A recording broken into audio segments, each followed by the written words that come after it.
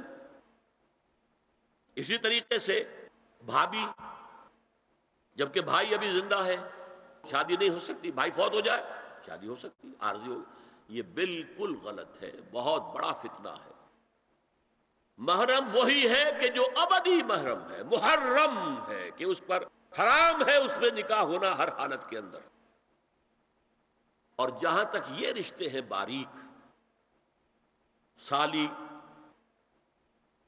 اور دیور، اس کے بارے میں تو حضور سے پوچھا گیا دیور کے بارے میں، تو آپ نے فرمایا الحم و موت، دیور تو موت ہے.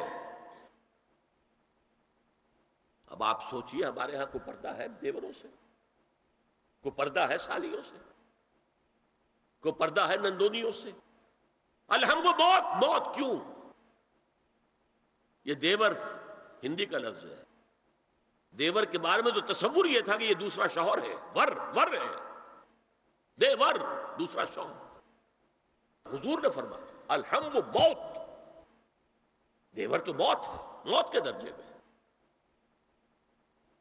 ایک اور بات نوٹ کیجئے، ایک خیال کیا ہے ظاہر، اور اس میں افسوس ہے کہ بعض لوگ جو پردے کے بڑے حامی ہیں، بڑے شدید حامی ہیں. ایک صاحب وہ بھی ہیں کہ جنہوں نے ایک بہت بڑی کتاب پردے پر لکھی اور بڑی عظیم کتاب تھی. ایک دوسرے بھی ہیں جنہوں نے چھوٹی لکھی لیکن اچھی کتاب. لیکن یہ دونوں ایک جگہ آ کر مار کھا گئے کہ یہ جو قریبی رشتہ دار ہیں ان کے ساتھ اتنی سختی نہیں ہونی چاہیے. حالانکہ فلسفہ سمجھ لیجیے اچھی طرح، جو قریبی رشتہ دار ہوں گے، کزنز ہیں. اب کزنز کا عیسائیوں کے ہاں شادی نہیں ہو سکتی. کزنز جو ہے جیسے سگے بھائی سے شادی نہیں ہو سکتی، کزنز سے بھی نہیں ہو سکتی، ان کا تو معاملہ اور ہو جائے گا. ہمارے ہاں تو شادی ہو سکتی، چچا زاد ہو، مامو زاد ہو، خالہ زاد ہو، شادی ہو سکتی. اس اعتبار سے جن سے جتنے زیادہ ربط کا معاملہ ہے اتنا ہی اندیشہ زیادہ ہے. ایک عورت نے کسی کو راستہ چلتے ہوئے ایک مرد کو دیکھا، فرض کیجئے کہ اس کی نگاہ کے اندر کوئی وہ کھپ گیا کسی وجہ سے، مردانہ وجاہت اسے اچھی لگی، پھر تو اسے ملنا ہے نہیں دیکھنا ہے، وہ تو راستے کا معاملہ تھا، آیا گیا ختم ہو جائے گا. جو گھر میں آ جا رہے ہوں ان سے تو زیادہ پردے کی ضرورت ہے. کانٹیکٹ کے مواقع زیادہ ہیں، بات شروع ہوگی بڑھتی چلی جائے گی کانٹیکٹ کی وجہ سے. اچھا اسی میں ایک بات دیکھیے، کچھ لوگ کہتے ہیں اچھا جی تو پھر مردوں کا بھی پردہ ہونا چاہیے. نہیں، عورت کا مرد کو دیکھنا کچھ اور ہے، مرد کا عورت کو دیکھنا کچھ اور ہے. مرد کی فطرت میں اقدام ہے، آگے بڑھ کر کچھ ہے حاصل کرنا. عورت کی فطرت میں بلکہ اس کا حسن اس میں ہے گریز، پیچھے ہٹ. لہذا پردہ عورت کے لیے، مرد کے لیے نہیں. لیکن اگر کسی مرد سے رابطے کا معاملہ زیادہ ہونے کا امکان ہو تو نابینا سے بھی پردہ ہے. البتہ یہ کہ عام حالات میں آپ بازار میں چل رہے ہیں، عورت جا رہی ہے، باہر نکلنا پڑا ہے، تو اس حالت میں اگر وہ مرد کو دیکھتی ہے تو اس میں در حقیقت وہ فتنہ نہیں ہے کہ جو گھر میں آنے جانے والے لوگوں کا ہے. تو جو یہ کزنز ہیں، جو قریبی رشتہ دار ہیں، جن کا آنا جانا زیادہ ہے، ان سے زیادہ سخت پردہ ہونا چاہیے بنسبت اجنبیوں کے، کہ اجنبیوں سے آج اگر کوئی دیکھ بھال ہوئی ہے تو اس کے بعد پتہ نہیں پھر کبھی دیکھے گا بھی کہ نہیں، یا دکھے گی کہ نہیں. اب ایک آخری مسئلہ ہے. حضور کے بارے میں یہ معلوم ہے کہ دو خواتین جو ویسے نامحرم تھیں وہ ان کے سامنے آتی رہیں اور آپ ان سے ملتے رہے. ایک آپ کی سالی حضرت اسما، حضرت عائشہ کی بہن رضی اللہ تعالی عنہا، اور ایک آپ کی چچا زاد بہن حضرت علی کی بڑی ہمشیرہ حضرت ام ہانی. یہ میں حدیثیں آپ کو سنا رہا ہوں. بکثرت احادیث سے ثابت ہے کہ حضرت اسما بنت ابی بکر آپ کے سامنے ہوتی تھی اور آخر وقت تک آپ کے اور ان کے درمیان چہرے اور ہاتھوں کی حد تک کوئی پردہ نہ تھا. حجۃ الوداع نبی صلی اللہ علیہ وسلم کی وفات سے صرف چند مہینے پہلے کا واقعہ ہے اور اس وقت تک بھی یہی حالت قائم رہی. یہ ابو داؤد کتاب الحج. دوسری روایت حضرت ام ہانی رضی اللہ تعالی عنہا جو ابو طالب کی صاحبزادی اور نبی صلی اللہ علیہ وسلم کی چچاداد بہن تھیں، آخری وقت تک حضور کے سامنے ہوتی رہیں اور کم از کم منہ اور چہرے کا پردہ انہوں نے آپ سے کبھی نہیں کیا۔ فتح مکہ کے موقع کا ایک واقعہ وہ خود بیان کرتی ہیں جس سے اس کا ثبوت ملتا ہے۔ یہ ابو داؤد کی روایت ہے۔ یہ روایتیں ہیں، میں انہیں تسلیم کرتا ہوں، اور میں نے اب جو کچھ بیان کیا ہے اس سے یہ ایک بالکل برعکس بات سامنے لا رہی ہے۔ اب یہ ہے کہ یا تو ہم ان دو حدیثوں کو اصل مان کر باقی ساری حدیثیں جو ہیں ان کو ختم کر۔ میں تو آپ کو سنا نہیں سکا، میرے پاس تو بہت زیادہ حدیثوں کا مواد تھا۔ چہرے کے پردے کے لیے حدیثیں جو ہیں، استیزان کے لیے کتنی حدیثیں ہیں، چہرے کے پردے کے زبان میں بہت زیادہ حدیثیں ہیں۔ حضرت ام خلاد ایک خاتون تھی، ان کا بیٹا ایک غزوے میں شہید ہو گیا، وہ اس کے بارے میں کچھ پوچھنے کے لیے حضور کے پاس آئی، صحابہ بیٹھے ہوئے تھے تو انہوں نے نقاب ڈالا ہوا تھا، منتقبۃ، نقاب کا لفظ بھی حدیث میں موجود ہے، اور یہ لوگ کہتے ہیں نقاب تو جو ہے یہ بعد کی پیداوار ہے، یہ لفظ کوئی ہے ہی نہیں۔ حجاب کا لفظ قرآن میں ہے، جلباب کا لفظ قرآن میں ہے، خمار کا ذکر قرآن میں ہے، اور یہ منتقبۃ، نقاب ڈالی۔ لوگوں نے کہا عجیب عورت ہے یہ، اس کا بچہ شہید ہو گیا ہے، مطلب یہ کہ سخت صدمے کی کیفیت ہے، اور یہ اس وقت بھی اس نے نقاب ڈالی ہوئی ہے۔ تو انہوں نے جواب دیا ان ارزو ابنی لا ارزو حیائی، میں نے بیٹا کھویا ہے، اپنی حیا نہیں کھوئی ہے۔